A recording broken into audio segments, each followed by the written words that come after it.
Have you ever heard of the Squirt Burger? If you answered no, then you're either not a fan of meat or you aren't following Radioshack's Twitter page. Yes, that Radioshack, the company that used to have thousands of retail locations for tech products in the 80s and 90s, then fell on hard times a little bit in the 2000s, but has since made a comeback in cryptocurrency with a decentralized exchange. Today, I'm going to give some follow-ups to my last video, so don't forget to hit the like and subscribe button, follow me on Twitter, at bencryptoshow, drop a comment what you think of Radioshack or anything else in the crypto marketplace, and let's begin. Now, about a month ago, I brought you this video on Radioshack, an altcoin deep dive. The video did pretty well views-wise, but most importantly, the video had great day 2 on traction. It was one of my highest ranking videos ever in terms of the number of views starting on day 2, which is an important metric because it means a lot of people are Googling or searching for that project. So I figured now would be a good time to do part 2, a follow-up on Radioshack, see what kind of updates the project has going for them now, and there definitely are some updates. So first, a little bit of background on the company Radioshack. They're a 101-year-old company. They were founded in 1921 in Boston, Massachusetts. For a while, they just owned a bunch of retail locations. Now their business model is split into 3 areas, it appears: retail, online sales, and cryptocurrency. We'll get into all that later. Start with the retail section. So a lot of people don't know this. A lot of people think there are no more Radioshack retail stores. That's actually not true. There are 400 current stores in the U.S. bearing the Radioshack name. Now, of course, that's way down. It was 1,500 stores in 2017. It was 5,200 stores in 2014. And then in the 80s and 90s, it was thousands and thousands more than that. So the retail presence is dwindling, but still 400 stores is 400 stores more than a lot of people thought they still have around. Their online store, they're really playing up the retro feel here. This is the website, selling all the retro gears, retro shirts, walkie-talkies, batteries, handheld stereos, and then some kind of nuancy gadgets like LED lights, cool speakers, helicopters, tools. So it's a mix of the old with the new in terms of products they're selling. And then most recently, they have pivoted to cryptocurrency. This tends to happen a lot with tech or investment-related projects, companies that sort of fade a little bit.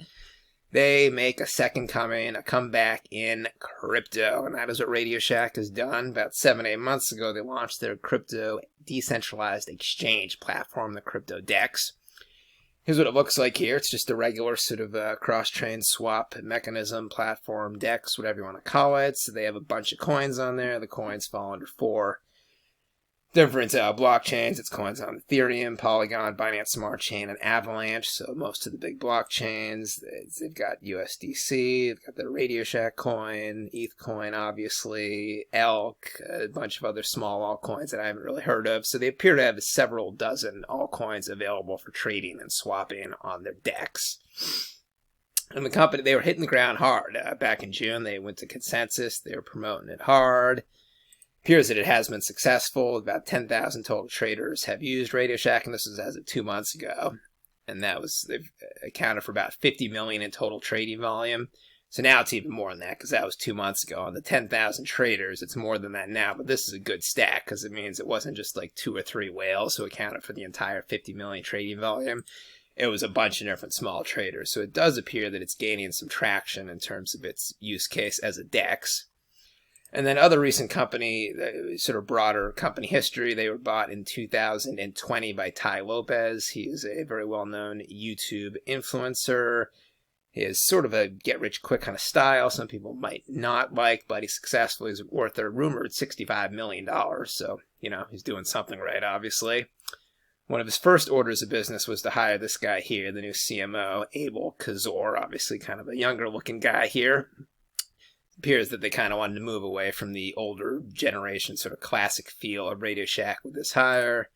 Here's Abel in the clubs. And then, obviously, as most people know by now, Radioshack, about 2 months ago, they started doing a very sort of R-rated, raunchy Twitter campaign. Sexual-themed tweets to the effect of, is Pornhub down for anyone else? Not gonna lie, my boss is kind of thick. These Radioshack batteries are way too powerful. My vibrator won't turn off. I'm never drinking again, followed by another tweet an hour later. F it, I am drinking again.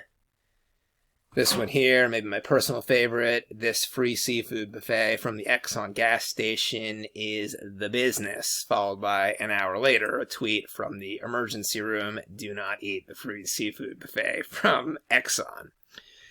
And it's still a little unclear who is the one actually doing the tweets. It appears around June 10th, things just quickly took a turn for the sort of raunchiness. They used to have normal tweets that you'd expect out of any company. Then a bunch of tweets started getting deleted right around June 10th, right here. It appears that whoever's in charge of the Twitter campaign might have just fired off a tweet when they were drunk, and then it surprisingly caught on, went viral, and then he wasn't fired. And then although Twitter deleted a few of the tweets, they stopped deleting. So Radioshack was like, hey, we're getting some traction on Twitter with this innovative new marketing campaign. Let's go with it. And now, 2.5 months later, they're still plowing forward with the raunchy tweets, which I do find very amusing. They're kind of, sort of a breath of fresh air if you don't really like the usual sort of crypto-related tweets or just generic tweets. I don't think anyone can complain about that. Again, no one really is sure who the exact person in the company is doing it, whether it could be Abel, the CMO. It also could be, they keep making reference to an intern doing the tweeting. It might be this guy, but then somebody in the comments section of my last video said this is like, it might be an influencer who's a part owner of Radio Shack, separate than Ty Lopez. So whether it's him, the CMO, or just some other intern that hasn't been pictured yet, I'm not sure. But the brand, the tone has stayed very, very consistent. That is for sure. Now, since this is part 2 of my deep dive, let's get into the latest updates. So they've had a lot of developments here. They've listed several new coins in the last month since I last covered them. They've listed Weirdnode. They've listed Ace Kapuk coin. I'm not familiar with that one. They've listed Doge Chain Family. I have heard of that one. Listed DAR Utilities token. They've listed Auto BNB. And they've listed Sator token. So these seem like mostly sort of small market cap coins, but still with some brand recognition. They've also had some other developments. Like they've had their coin, or they've integrated their DEX now with this thing called Visalia Swap. That's what this looks like. This is a platform that compares multiple DEXs next to each other and gets you the lowest price for an individual coin that you want to buy. So now the Radio Shack's DEX is being listed on Visalia Swap. Likewise, they've also partnered with Gecko Terminal. Gecko Terminal is sort of like a Bloomberg Terminal sort of thing for crypto and DEXs. They list a lot of price information, price charts, and now all the Radio Shack coins and Radio Shack coin itself are all being listed on Gecko Terminal. So they've been getting a lot of developments done here. That is good. Now, there is a little bit of controversy. So they are still doing the raunchy R-rated Twitter campaign. Some of their old school retail store owners are not happy. Wall Street Journal put out this article 2 days ago. Some Radio Shack dealers aren't happy as brand leans on raunchy tweets. So they quoted a few people in the article, like good old Bob Wilk, president of Hobbytown Unlimited in Lincoln, Nebraska. He owns Radio Shack Express 80 Radio Shack Express locations in Nebraska. He said this is so damaging to their integrity, the reputation of the brand. We just do not want to be associated with that marketing. Bob went on to say, we're having customers that are wondering what the deal is and what's going on and why you guys affiliated with Radio Shack. We're cutting off the relationship. I want to say this might be a Nebraska kind of thing. I just can't really picture customers in, other parts of the country being that offended, but still, makes some good quotes. He wasn't the only one. And this guy here, Cliff McNair, who sells Radio Shack products in his department store in Maryville, Missouri. Again, that's rural northern Missouri, so similar location. It was really wonderful company at the time, Cliff says. It's just sad to see what happened, but not all retail store owners are unhappy. For example, this guy here, Rally Pack, he owns a store in Montana. He says that their new tweeting isn't really the Radio Shack brand, but he says doesn't really have anything to do with business at the moment. He says that his relationship with the larger brand eroded over the last several years due to multiple changes in ownership and 2 separate bankruptcies. So it's a good point he makes. And then this guy here, Jeff Peterson, who owns some stores in Tennessee, he doesn't really care about the marketing campaign. He's all about business. He says he's excited to move forward. He's focused on getting people in the doors. People are still coming into the stores, but he says he hasn't heard back from Radio Shack in terms of renewing their contract to get Radio Shack items in their store. Then this guy, Jonathan Tootman, who owns a Radio Shack in Orlando, again, he said the same thing. There's smoke signals from headquarters, he says, no emails coming out. No seminars, it's just an abyss, or it has been to us independent dealers for a while. His contract with the company to distribute their goods ended July 31st, and Radio Shack hasn't reached out to him. The company's response kind of explains their business model. They said, while some dealers have expressed reservations of their current marketing strategy, we have already seen tremendous recognition of the rejuvenated brand, as many current and foreign future customers are eager to experience the next generation of Radio Shack. Next generation is the key phrase. And this is also telling here. They said they plan to expand inventory with goods including video games, merchandise related to crypto, and other trendy items. So I think it's pretty clear that they want to be in with the younger, trendier crowd. And the older generation, although it provides some nostalgic value, they definitely seem to be sort of pulling back from that. They're not renewing contracts with the owners of their retail locations.